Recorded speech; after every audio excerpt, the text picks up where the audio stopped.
Hello students, मेरा नाम ब्रजेश कुमार है और आपका विकिरण करियर कोचिंग में स्वागत है। स्टूडेंट्स, हम लोग पढ़ रहे हैं डायरेक्ट इनडायरेक्ट और उसके अंतर्गत हम लोग इंट्रोगेटिव सेंटेंस को डायरेक्ट से इनडायरेक्ट में चेंज कर रहे हैं। सही है ना? बोलो हाँ, बोलो यस सर। हाँ, तो हम डायरेक्ट से इनडायरेक्ट में जब चेंज कर रहे हैं तो इंट्रोगेटिव में चल रहे हैं, उसका क्या? अच्छा, डीजे बज रहा है। देखो, उनकी शादी है तो भाई आज नाचे, आज उनके घर वाले नाचेंगे, वो भी नाचेंगे, उसके बाद फिर से नाचेंगे। आज उनकी शादी है, आज वो नाचेंगे अपने मर्जी से, एक बार फिर से नाचेंगे, उनकी मर्जी तब नहीं चलेगा, तब अपनी पत्नी की मर्जी से नाचेंगे। ये बात है, ठीक है? तो नाच लेने दो। और समय भी होता है, अभी देखो नागिन डांस जरूर बजेगा क्योंकि उनको बताया जाएगा तुम्हारी ज़िंदगी में कौन आ रहा है, ठीक है? नागिन डांस और हर शादी में है। अगर नहीं बजता है तो लोगों को लगता है कि क्या हो गया, कुछ सूना सूना सा लग रहा है, ठीक है? तो अचानक याद आएगा, हो दिखाओ आज इसमें तो नागिन डांस हुई नहीं कल, तो यहाँ नहीं तो बदले में जाके वहाँ बजाते हैं। तो नागिन डांस होता है, बाकायदे लौट लौट के नाचते हैं, ठीक है? रात में भयानक झगड़ा हुआ है यहाँ पे वही, हाँ। और जो दारू पीता है आदमी तो पिएगा, झगड़ा होगा, एक महीने बाद देखो भयानक घमासान युद्ध चलेगा घमासान, तो वही चलेगा कि यही रात अंतिम, यही रात हमारी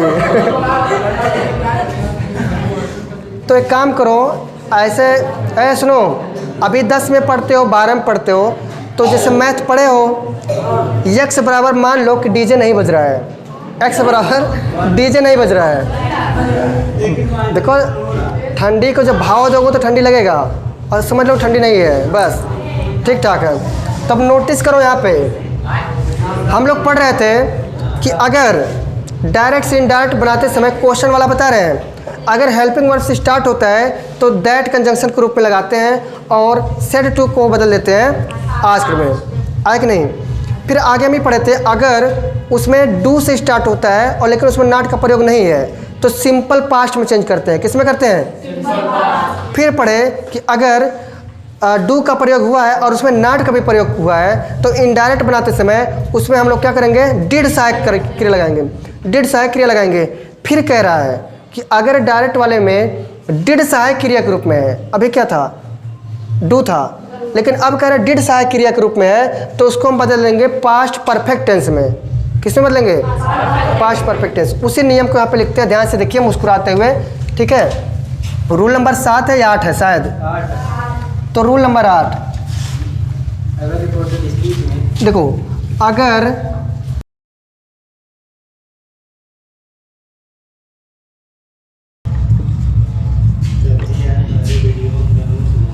पास्ट परफेक्ट टेंस में बदल देते हैं। डीजे बजा रहे कि कॉपीराइट ना आ जाए ठीक है? लेकिन फ़िलहाल चलो बजाने दो भाई, इसकी शादी है तो खुशी का माहौल है उसका, तो उसमें हमारा थोड़ी ध्यान देगा कि कॉपीराइट आएगा कि नहीं। बजा लो भैया, नाचो गाओ। डायरेक्ट एग्जाम्पल दें, ठीक है? ही सेड,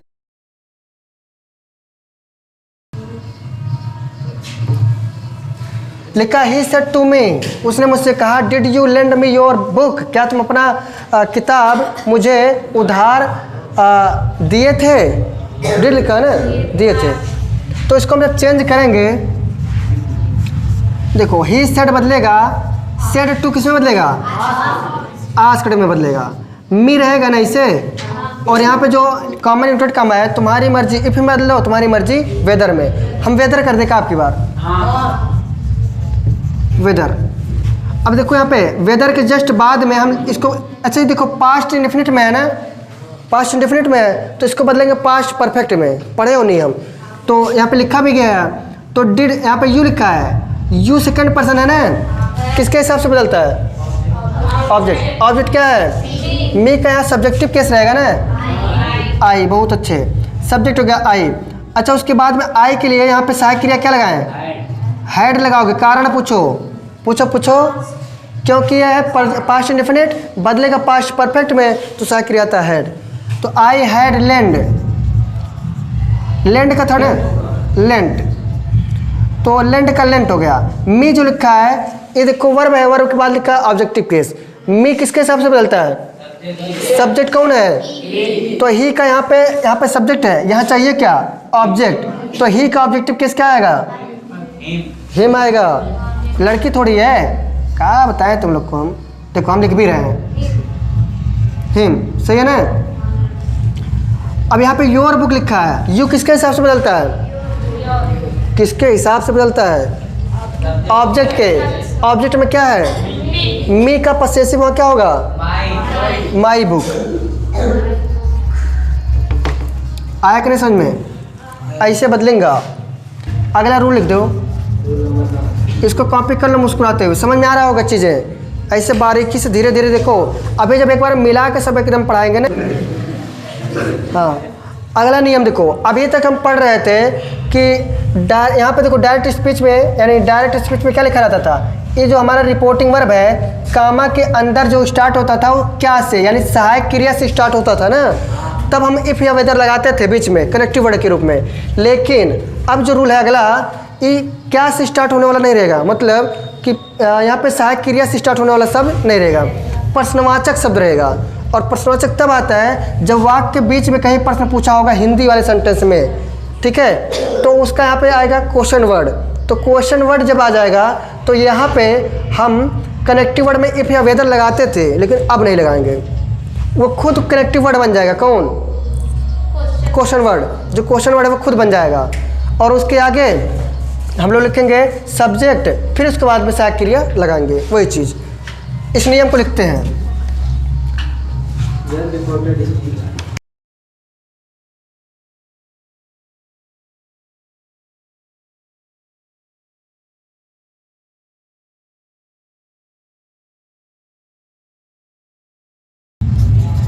देखो वो खुद कनेक्टिव बन जाएगा।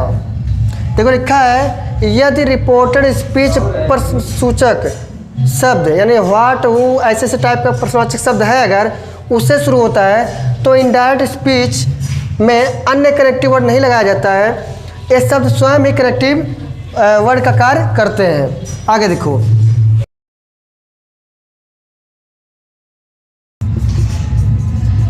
करते हैं वही बात है भाई जो ऊपर लिखा है। पहले प्रश्नवाचक शब्द रहेगा, फिर कर्ता रहेगा, फिर क्रिया लगाकर खत्म करेंगे आगे, ठीक है। प्रोसेस वही है।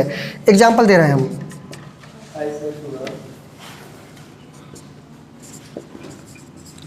समझ पाए हो चीज़ें? अभी देखो इससे हम तुलना करके बता रहे हैं। क्वेश्चन देखो,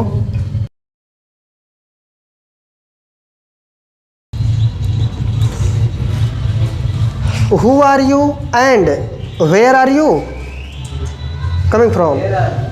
हाँ अच्छा, where are you coming from. देखो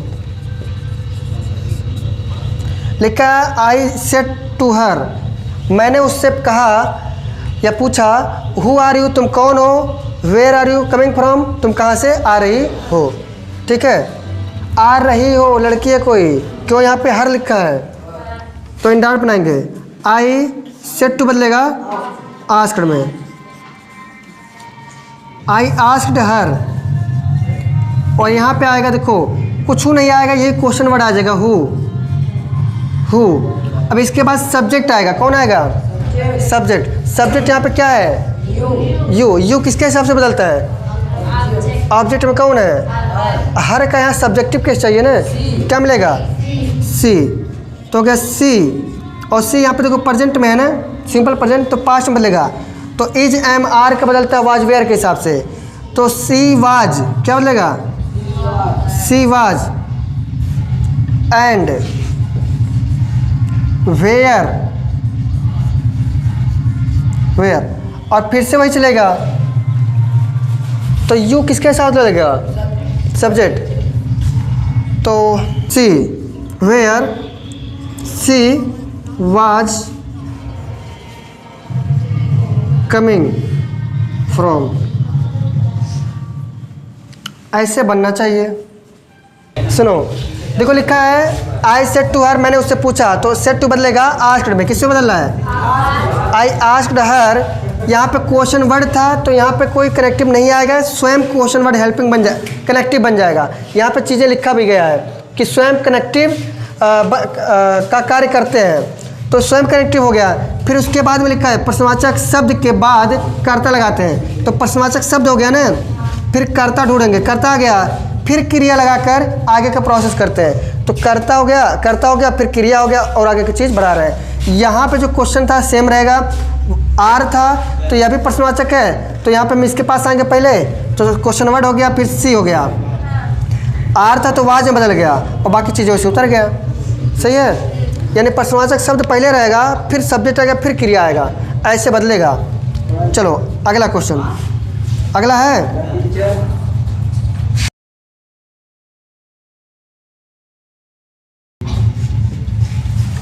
the teacher said to Hari, teacher ने हरी से कहा why did you not come to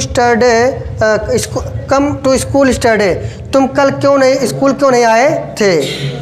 तो इसका जब चेंजिंग करेंगे हम इनडायरेक्ट में, द टीचर सेड टू बदलेगा आस्क्ड में हरी, द टीचर आस्क्ड हरी, ये कामा नोट कामा हटेगा तो यहाँ पे कनेक्टिव वर्ड में वही प्रश्नवाचक शब्द ही आ जाएगा। अब देखो यहाँ पे जब आता है प्रश्नवाचक शब्द, अच्छा ये देखो ये कौन सा टेंस लिखा गया है, पास्ट है ना, पास्ट इंडेफिनिट है, तो इसको जब बदलेंगे किस में बदलेगा, पास्ट परफेक्ट। तो पास्ट परफेक्ट में बदलने के लिए हम प्रश्नवाचक शब्द हो गया, फिर सब्जेक्ट के पास आते हैं। सब्जेक्ट कौन है, यू किसके हिसाब से बदलेगा, ऑब्जेक्ट, ऑब्जेक्ट कौन है, हरी। तो हरी का नाम जो लिखा है इसका हम प्रोनाउन लिखेंगे ना वहाँ पे, तो लिखेंगे ही। और यहाँ पे डिड है तो डिड का हम किस में कर देंगे, ही हैड, नॉट का प्रयोग लगा दो, ही हैड नॉट। सही है, कमिंग तो कम लिखा, सॉरी कम लिखा है ना, कम लिख दो। कम देखो, कम केम कम थर्ड फॉर्म आता है, लेकिन यहाँ पे ऑलरेडी फर्स्ट फॉर्म और थर्ड फॉर्म सेम होता है, तो कम का कम रहेगा। टू स्कूल स्टडे, इस प्रकार से आया होगा समझ में। कन्फ्यूजन है तो बताओ, गलती है तो वो बताओ, समझ पा रहे हो ना। कन्फ्यूजन है वो बता दिया करो, क्योंकि अभी तो शुरुआत है। अब जब इसमें हम इसका रिव्यू देखेंगे, अगला क्वेश्चन तुम लोग के लिए है, इसको करो। हाँ, ही सेड टू मी, हाँ हाँ, वेयर डू यू लिव। तो लिखा है कि ही सेड टू मी, उसने मुझसे कहा वेयर डू यू लिव, तुम कहाँ रहते हो। इसको चेंज करना है, इंट्रोगेटिव में दिया है, इसको इनडायरेक्ट में चेंज करना है, डायरेक्ट में है तो चेंज करो, देखें कैसे कर पाते हो। अगर नहीं आ पाएगा तो बताना, अभी नहीं, सबको करने दो। और जो लोग वीडियो देख रहे हैं वो कमेंट करके बता सकते हैं धीरे से कि क्या इसका आंसर होगा, और जो लोग इस खुद कर रहे हैं तो करके बताओ। करो जल्दी करो।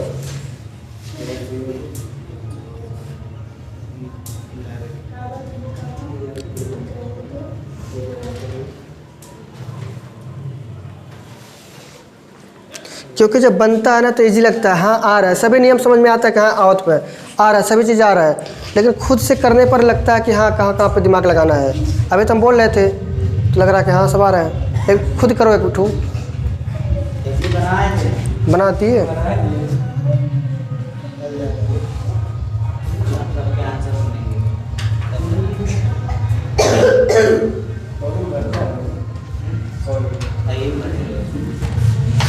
में भरा है, बना हो।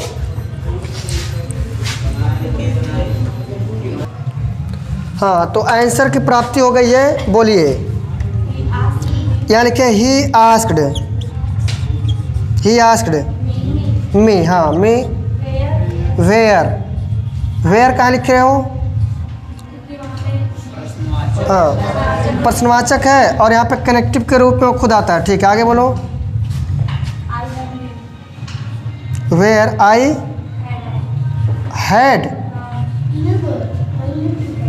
हैड लिव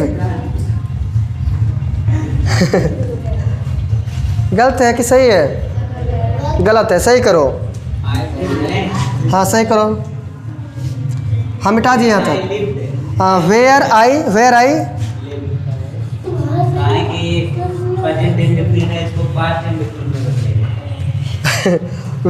आई लिव्ड, और क्या लिखे? बस सही है, सही करो। और कौन सही करेगा? सही है कि गलत है? देखो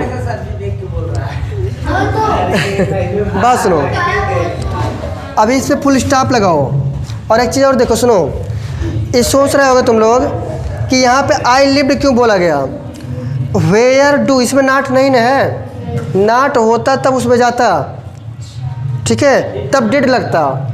नाट नहीं है इसलिए डिड इसमें नहीं आएगा। वेयर डू यू लिव, तो आई लिव्ड इस सिंपल पास्ट में चेंज हो जाता है। कहाँ समझे? देखो अगला क्वेश्चन है डायरेक्ट का। वांट लिखा है, इसको बना सकते हो, बना लो, इसको बनाओ तुम लोग। अब की बार करो इसको, क्योंकि प्रश्नवाचक शब्द तिरछा कायम लिख दिया भाई आज। तो how much money do you want, तो हाउ मच जो है वो खुद क्वेश्चन वर्ड है भाई। करो इसको। हाँ तो इसका हम आंसर लिखते हैं। बोलो आंसर क्या बनाए हो? He asked Mohan how much money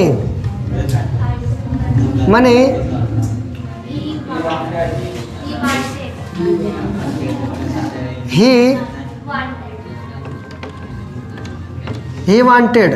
how much money he wanted, देखो सही बात है। यहाँ पे हाउ मच मनी ठीक है, इसमें नाट का प्रयोग नहीं है। अगर होता तो डिड लग जाता। और यहाँ पे सिंपल पास्ट में चेंज कियो। यू ऑब्जेक्ट के हिसाब से बदलता है। ऑब्जेक्ट में मोहन है, मोहन का प्रोनाउन ही है, और वांट का वांटेड हो गया है। सही है। अब की बार मेहनत किए हो, इसके पहले वाला गलत कर दिए थे। अगला क्वेश्चन, भरतीय नहीं जाओ, तुम भरतीय जाने लगते हो तुम लोग।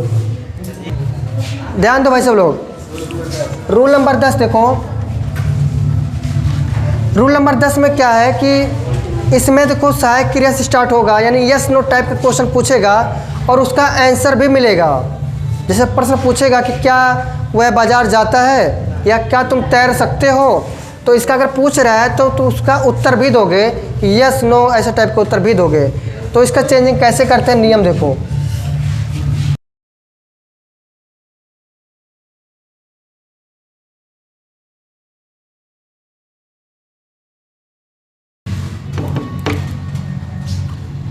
देखो क्या बताया गया, कह रहा है yes no type answer to question reported speech में आए हुए यस नो के स्थान पर पहले वाक्य के सब्जेक्ट और वर्ब को दोबारा लिख देते हैं, वह उसका आंसर हो गया। ठीक है, जहाँ पे आंसर देगा वहाँ पे रिप्लाइड का प्रयोग करेंगे। ही रिप्लाइड, दैट रिप्लाइड, इस टाइप का लिखेंगे। जैसे एक एग्जाम्पल दिया जाए,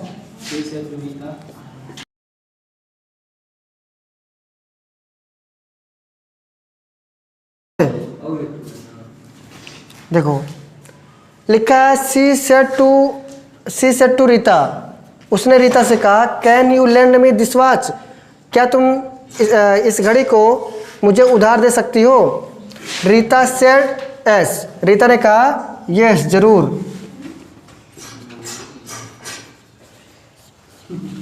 देखो यहाँ पे लिखा है सी, सेड टू बदलेगा आस्क्ड में, रीता को रीता रहने दो और इसको चेंज करेंगे। देखो यहाँ पे क्या है, कैन का प्रयोग किया गया है, सहायक क्रिया न है, तो कैन के जब हम इफ या वेदर लगाते हैं तो लिख रहे हैं इफ। सब्जेक्ट में है यू और यू ऑब्जेक्ट के हिसाब से कौन है, रीता का प्रोनाउन लिखेंगे क्या आएगा, सी। सही है ना। अब एक चीज़ और नोटिस करो, यहाँ पे देखो, यहाँ पे जो सब्जेक्ट है इसका, यह भी लड़की है और यह भी लड़की है, तो अगर यहाँ पे हर का प्रयोग करें या सी का प्रयोग करें तो हम किसके लिए बात कर रहे हैं, कंफर्म करने के लिए बगल में नाम भी लिखते हैं, पता है ना। तो किसके लिए बोला गया है, ऑब्जेक्ट के हिसाब से रीता के लिए, तो यहाँ पे हम रीता का नाम लिख दे रहे हैं। सही है ना, रीता। और यहाँ पे कैन का प्रयोग किया गया है तो बदलेगा तो कुड में हो जाएगा ना, कुड। बाकी चीज़ों का वैसे सेम उतारेंगे। मी ऑब्जेक्टिव केस है तो मी किसके हिसाब से बदलता है, आई के हिसाब से, सॉरी आई, देखो मी जो है सब्जेक्ट के हिसाब से, तो यहाँ पे सी है और वहाँ पे मी है, तो इसका जब वहाँ पे पसेसिव लिखेंगे तो हर हो जाएगा ना, हर। और यहाँ पे दिस वॉच यानी दैट वॉच, दिस का क्या हो जाएगा, दैट वॉच, ठीक है, दैट वॉच। आगे लिखा है दैट वॉच, अब उसने उत्तर दिया ना तो लिखेंगे सी रिप्लाइड, क्या लिखेंगे, she replied that, she replied that. अब यहाँ पे देखो हम क्या बोले हैं, लिखा गया है कि आए हुए यस या नो के स्थान पर पहले वाक्य का सब्जेक्ट और वर्ब दोबारा लिखते हैं। तो इस वाक्य का सब्जेक्ट और वर्ब कौन है, इस वाक्य का सब्जेक्ट यहाँ पे, इस वाक्य का सब्जेक्ट और वर्ब यही है, तो सी कुड, तो सी रिप्लाइड दैट सी कुड, ऐसे। आया कि नहीं समझ में, नहीं आया, कॉपी करा पहले। यहाँ पे देखो रीता नाम लिखा है ना, तो इसका प्रोनाउन ना लिखो क्योंकि वही उत्तर दे रही है, तो उसको हम प्रोनाउन में नहीं चेंज करेंगे, रीता। देखो कैसे बना है, लिखा है सी सेड टू रीता, पहले हम पहले की तरह चेंज कर लेंगे, यहाँ जो उत्तर में दे रही है वहीं पे हमको चेंजिंग करना है, तो यहाँ पे लिखे हैं सी सेड टू रीता, तो सी आस्क्ड हो जाएगा, सेड टू बदलेगा आस्क्ड में, रीता को रीता रहने दो, कामा इनवर्टेड कामा की जगह पे आएगा इफ है, या वेदर कर सकते हैं, क्यों हो रहा है, क्योंकि सहायक क्रिया से स्टार्ट हो रहा है, सही है ना। फिर यहाँ पे सब्जेक्ट के रूप में यू है, यू बदलता है ऑब्जेक्ट के हिसाब से, ऑब्जेक्ट में कौन है, रीता का प्रोनाउन लिखेंगे क्या आएगा, सी। तो यहाँ पे देखो, यहाँ भी लड़के के लिए सी है, यहाँ भी लड़की है, तो ये कौन सा सी हुआ, ये वाला हुआ कि ये वाला, कंफर्म करने के लिए तुम्हें पता है इसके लिए लिखो तो उसका नाम भी लिख दिया करो, सही है। फिर कैन था, कैन का चेंजिंग होता है, कुड में हो जाता है, लैंड का तो लैंड हो जाएगा, यहाँ मी है, मी किसके हिसाब से बदलता है, सब्जेक्ट के हिसाब से, सब्जेक्ट कौन है, सी का वहाँ ऑब्जेक्टिव चाहिए ना, तो हर हो जाएगा, दिस वॉच तो दिस का दैट हो जाता है, दैट वॉच हो गया। अब आगे लिखा है रीता सेड यस, रीता ने कहा यानी रीता ने उत्तर दिया, तो रीता रिप्लाइड, जब उत्तर देगा ना उसको रिप्लाइड में लिखते हैं, रीता रिप्लाइड दैट, इतना जोड़ना पड़ता है अलग से, याद रखना, Rita replied that she could, क्योंकि लिखा गया है कि यस नो के स्थान पर पहले वाक्य का सब्जेक्ट और वर्ब दोबारा लिखते हैं, तो इस वाक्य का जो पहले वाला था, इस वाक्य का सब्जेक्ट सी है और यहाँ पे कुड है, तो सब्जेक्ट ही हो गया, वर्ब ही हो गया, सी कुड, ऐसे। यहाँ वाला नहीं बात कर रहा है, इसके पहले वाला सब्जेक्ट वर्ब नहीं कर रहा है, इसका पहला जो सेंटेंस था ना, इसके पहले जाना, जो मिलेगा उसी लिखेंगे। एक तो डायलॉग भी आता है, डायलॉग, तो डायलॉग भी करवाएंगे हम, हाँ डायलॉग आता है, पता है कि नहीं, डायलॉग भी आता है लिखने के लिए, करो इसको। यहाँ पे देखो हम रिप्लाइड भी कर सकते हैं और डाटा आंसर भी कर सकते हैं। एक अगला क्वेश्चन, हाँ अगला क्वेश्चन सेम इसी प्रकार से, तुम चाहो तो रिप्लाइड दैट लिखो, मन करे सेट दैट भी लिख सकते हो, चलो लिखो, हम बोलते हैं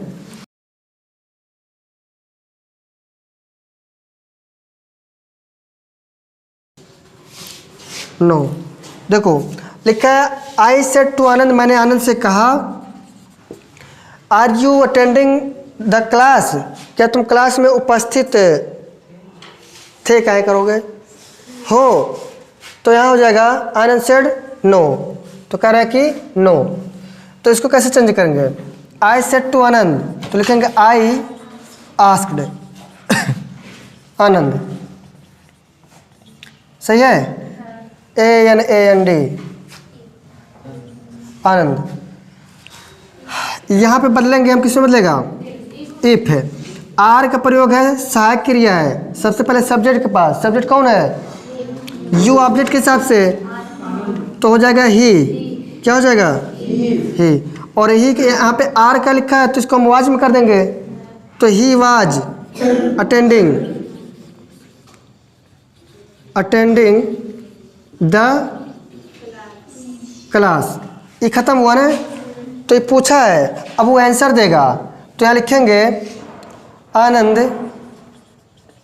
आनंद सेड चाहे सेड लिखो चाहे रिप्लाई लिखो, ठीक है। सेड दैट, अब यहाँ चीज़ बताया गया है कि जब आंसर देना होता है, देखो यहाँ पे लिखे हैं आनंद सेड लिखे हैं, यहाँ पे मैं रिप्लाइड लिखे थे, मन करे रिप्लाइड भी कर सकते हो।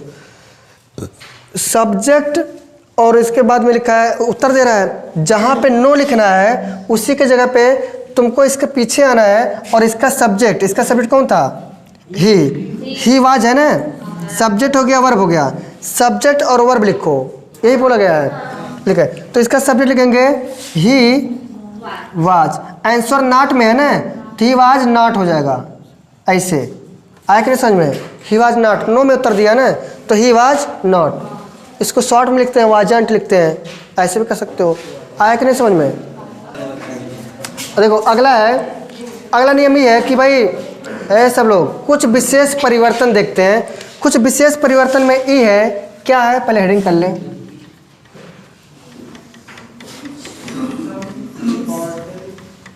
कुछ विशेष परिवर्तन, इसमें ई बताया गया, क्या बताया गया,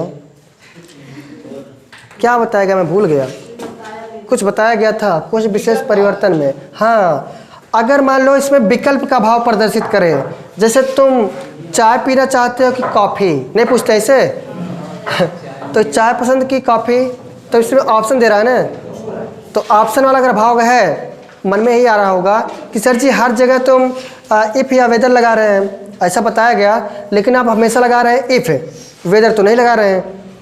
तो अगर तुम्हें किसका भाव देना हो, ऑप्शन का भाव देना है, तो उस टाइम पे वेदर लगाना सबसे उचित माना जाता है।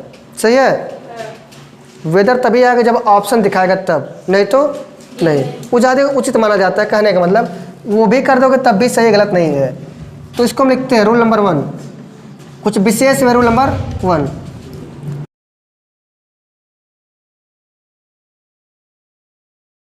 माना जाता है, क्या बताए तुम्हारे मतलब कंट्रोल नहीं हो रहा है कि कब डांस कर लें हम। डांस करने की इतनी उत्सुकता है, डीजे बज रहे हैं, वो हम देख रहे हैं, तुम्हारे अंदर डांस, तुम्हारे अंदर डांस कर ले रहे हो तुम, तुम्हारा मन पढ़ने में नहीं लग रहा है, ठीक है। लिखा है जब पसंद व विकल्प का भाव स्पष्ट करना हो तो इफ की अपेक्षा वेदर का प्रयोग करना अच्छा माना जाता है, ठीक है। एग्जाम्पल हो जाए,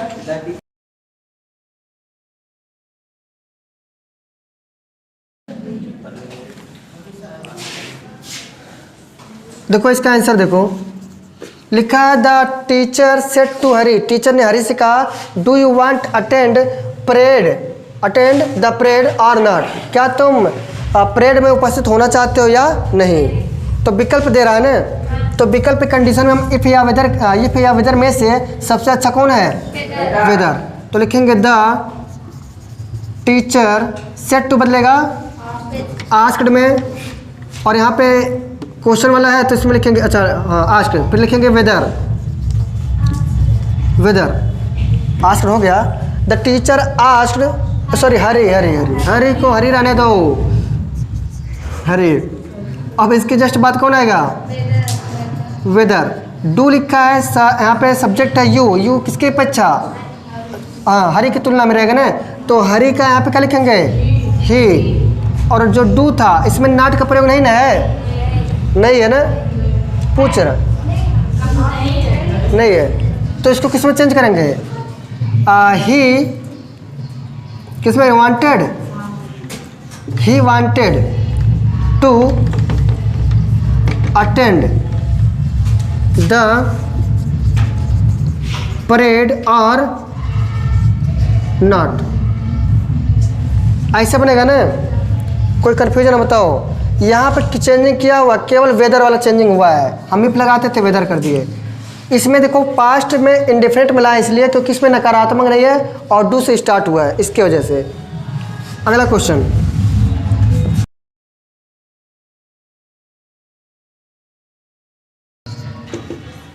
आंसर देखो। अच्छा कुछ लोग का मन है कि हमको जाए जल्दी से, छुट्टी करें जल्दी जाए, तो गलत है, रुको छुट्टी होगा जल्दी।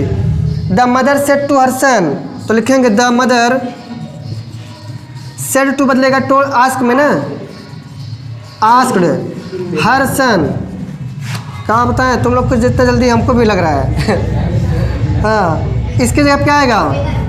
वेदर, क्योंकि यहाँ भी ऑप्शन का भाव दे रहा है। डू यू वांट, अब यहाँ पे सब्जेक्ट क्या है?